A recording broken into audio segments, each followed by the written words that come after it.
15 तारीख से लॉकडाउन में शिद्दत आएगी या जैसा रूमर और अफवाह शहर में चल रही है कि 15 तारीख से लॉकडाउन दोबारा लगेगा, जबकि मरकज़ी सरकार की तरफ से 30 जून तक पूरे देश में लॉकडाउन है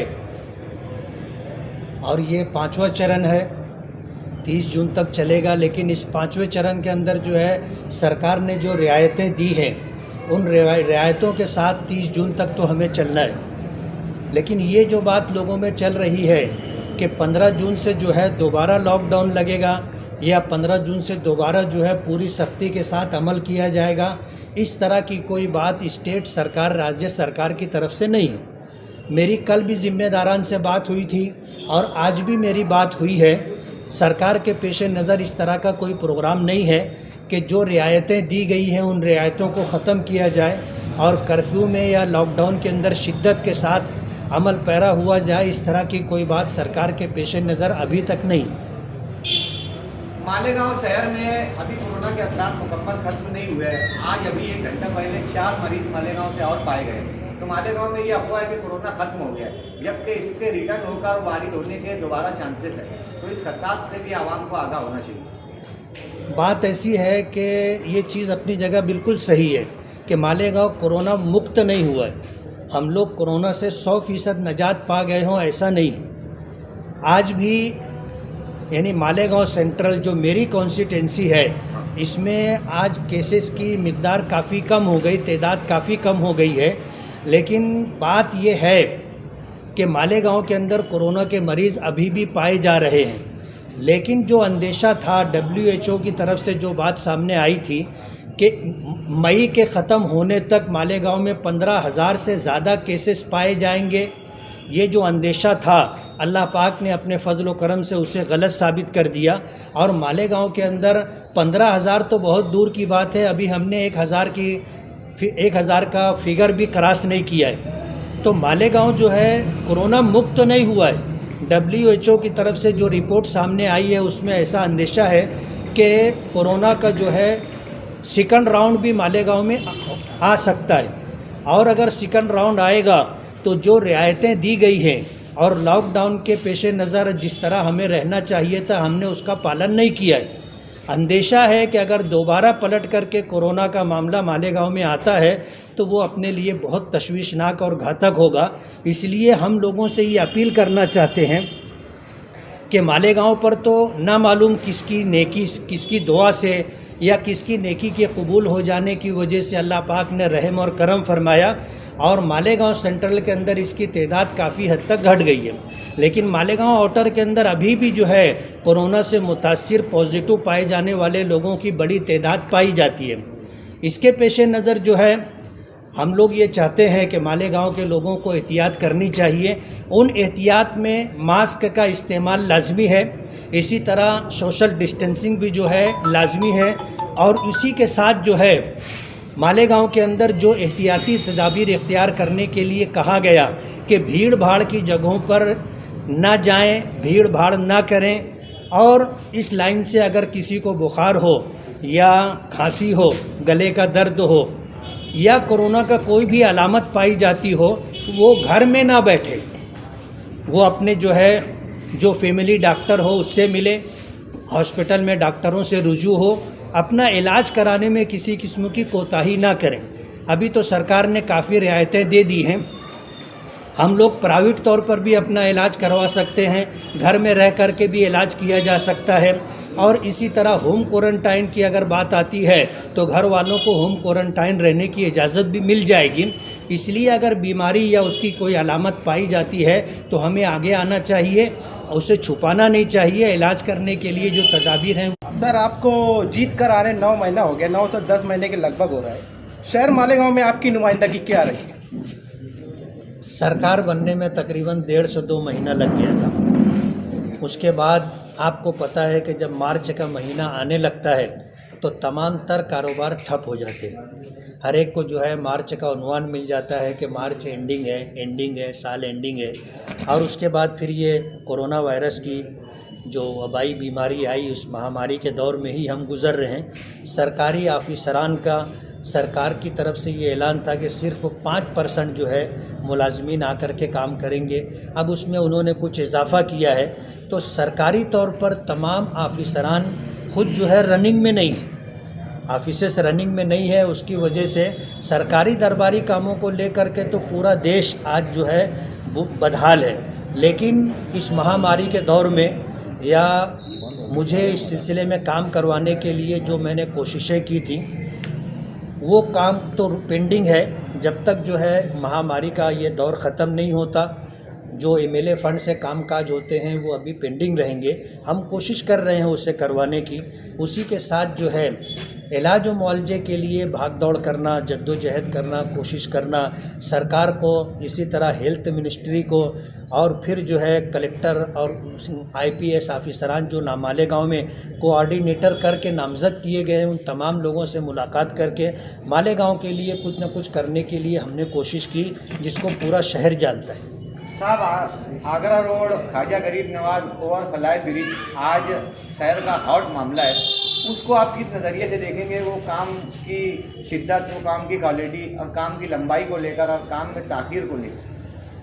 नहीं, बात यह है, अगर कहा जाए तो मालेगांव को जो है एक ऐसे फ्लाईओवर की ज़रूरत थी जो शिवाजी पुतले से लेकर के दरेगांव तक का होता। ज़रूरत हमारी उसी से पूरी हो सकती थी। और मैंने अपने टाइम में जब पहली मर्तबा ताहिरा शेख को मेयर बनाया था, तो वो मेयर बनाने का बैकग्राउंड और पस मंज़र ये है कि उस वक्त के चीफ मिनिस्टर पृथ्वीराज चौहान और उस वक्त के महाराष्ट्र कांग्रेस कमेटी के प्रदेश अध्यक्ष मानिकराव ठाकरे, शेख रशीद, शेख आसिफ और आरिफ नसीम, इन लोगों ने बैठ कर के ये बात कही थी कि पूरे महाराष्ट्र के अंदर एक कारपोरेशन भी कांग्रेस के पास नहीं है। अगर आप हमारा मेयर बना देते हैं तो दिल्ली में कम से कम हम मुंह दिखाने के लायक रहेंगे कि महाराष्ट्र के अंदर एक कारपोरेशन हमारे पास है। और उस पर उन्होंने ये कहा था कि आप क्या पार्टी फ़ंड लेंगे वो बताएं। तो उनसे मैंने कहा था कि मुझे आप पार्टी फ़ंड न दें, आप मालेगांव को क्या देंगे वो बताएं। तो उन्होंने कहा कि आप बोलो। तो मैंने 2 फ्लाईओवर मांगा था। एक जो है मौसम पुल पर जो चौराहा है, एक वहाँ जो है मोती बाग नाके से लेकर के कोर्ट के आगे तक एक फ्लाईओवर वो मांगा था, और एक फ्लाईओवर जो है शिवाजी पुतले से लेकर के दरेगांव नाके तक। तो उन्होंने एक फ्लाईओवर को मंजूरी दी थी। दूसरी डिमांड मेरी ये थी कि एक सरकारी इंजीनियरिंग कॉलेज दिया जाए। तीसरी डिमांड ये थी कि मालेगांव में जो 15 झोपड़पट्टियाँ हैं उन्हें स्लम डिक्लेयर किया जाए। मेरी चौथी डिमांड ये थी कि मालेगांव की 6 ग्राम पंचायत जिसको कारपोरेशन में शामिल किया गया है और मालेगांव सेंट्रल को इसको जो है तरक्की मिले, उसके लिए 500 करोड़ रुपया दिया जाए। और एक डिमांड कुछ और थी। ऐसी 5 डिमांड मैंने की थी और इन लोगों ने उसे मंजूरी दी थी। लेकिन दुख की बात यह है कि उन्होंने अपना मेयर तो बनवा लिया, लेकिन मालेगांव को देने के लिए जो वादा कांग्रेस पार्टी ने किया था जिम्मेदारों के साथ, उन्होंने कोई वादा पूरा किया नहीं। तो ये जो ख्वाजा गरीब नवाज रहमतुल्लाह अलैह के नाम से यहाँ जो पुल बनाया जा रहा है, ये पुल नहीं है, पुलिया है। अब जाहिर बात है कि मालेगांव के लोगों को इससे कोई फ़ायदा नहीं। मालेगांव की जो जनता है, अगर वो मछली बाज़ार से निकल कर के आती है, कुसुम्बर रोड से निकल कर के आती है, हज़ार खोली से आती है या सुपर मार्केट की तरफ से आती है और उसको जो है बस स्टेशन जाना है या उस यहाँ पर मछली बाज़ार या कुसुम्बर रोड जाना है, तो वो ब्रिज इस्तेमाल नहीं करेंगे। आप देखो कि अगर जो बसें आती हैं, बस स्टेशन भी नीचे है, ये बसें भी नीचे से आएंगी, तो बजाय हमें राहत मिलने के मज़ीद हमारे लिए मुसीबतें पैदा होंगी। अब ये काम कैसे होगा? तो यहाँ पर तो इस ब्रिज का ना होना ही मालेगांव के हक़ में बेहतर था, लेकिन ना जाने क्यों इस तरह का जो है छोटा सा पुल मंजूर करवाया गया और उसकी तामीर में भी इतनी दिक्कत और इतनी ताख़ीर हो रही है कि पिछला बारिश का मौसम जिस तरह गुज़रा था और जितने एक्सीडेंट हुए, आप अगर उसे देखोगे तो उसको देख करके हमें डर लगता है कि ये बारिश भी हमारे लिए बहुत तकलीफ़ दे हो। शहर में मुख्तलिफ शोबे में अलग अलग लोगों ने अपने अपने तरीके पे अपनी बिसात भर कोशिश की और खिदमत अंजाम दी। आप शहर के आमदार हैं, उनके लिए कोई 27 जुमला और आगे उन लोगों के इक़दाम क्या रहें ताकि सनद रहे? मालेगांव के लोगों का मैं ज़ाती तौर पर शुक्रगुज़ार हूँ।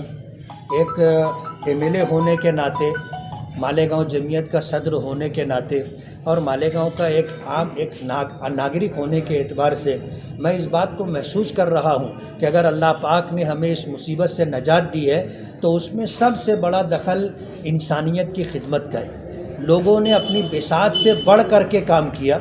ज़रूरतमंदों की ज़रूरत पूरी करने के लिए उन्होंने अपने तकाज़े भी नहीं देखे। अपने बच्चों को जो है सादगी के साथ उन्होंने ईद करवाई, लेकिन गरीबों की मदद करने में पेश रहे। और मालेगांव का हमेशा से यही वतीरा रहा है। मालेगांव के लोग आप देखोगे उन तमाम मदारिस की मदद करते हैं जो मदारिस पूरे हिंदुस्तान से अपने सुफरा को यहाँ भेजते हैं। तो मालेगांव हमेशा से जो है खिदमत खल्क का जज्बा रखा है और जब तक ये जज्बा मालेगांव की आवाम में, मालेगांव के लोगों में रहेगा, इंशाअल्लाह मालेगांव इज़्ज़त के साथ रहेगा। आज इस मौके पर मालेगांव को बदनाम करने के लिए जो कोशिशें की गई थी, हमें हमारे हाल पर छोड़ दिया गया था। कारपोरेशन ने कोई ज़िम्मेदारी पूरी नहीं की थी, कारपोरेशन के पास कोई प्लानिंग भी नहीं थी, लेकिन अल्लाह पाक ने करम किया और मालेगांव इस मुसीबत से काफ़ी हद तक बाहर आ चुका है। जो थोड़ा बहुत रह गया है, अल्लाह से हमें उम्मीद है कि इंशाअल्लाह हम उससे भी नजात पा जाएंगे। लेकिन अल्लाह पाक ने मालेगांव को इज़्ज़त दी। आज पूरे देश में मालेगांव रोल मॉडल का तज़किरा हो रहा है। दूसरे शहरों से लोग आकर के ये जानने की कोशिश कर रहे हैं, फ़ोन पर रब्ता करके ये मालूम करने की कोशिश कर रहे हैं कि मालेगांव के लोगों ने कोरोना को शिकस्त देने के लिए क्या किया, कि वो लोग जो है आज जीत गए और कोरोना हार गया। आज अल्लाह का बहुत बड़ा करम है कि लोगों ने हमें चाहा था कि हम बदनाम हो जाएं, अल्लाह ने हमें इज़्ज़त दी है।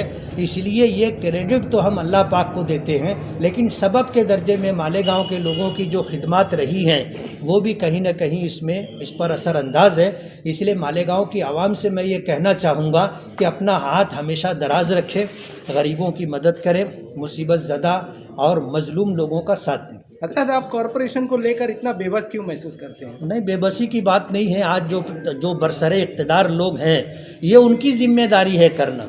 कानूनी तौर पर वही सक्षम है और कानूनी तौर पर काम करवाना कॉरपोरेशन से उनकी ज़िम्मेदारी है।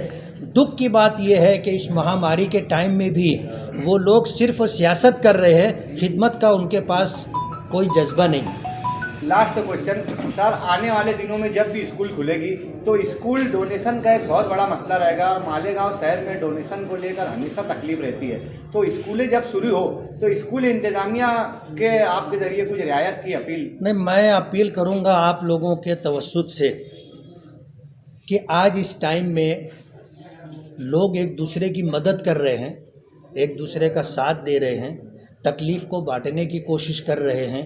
तालीम का शोबा बहुत शरीफ पे शोबा है और तालीम आज हमारी कौम की बहुत बुनियादी ज़रूरत है।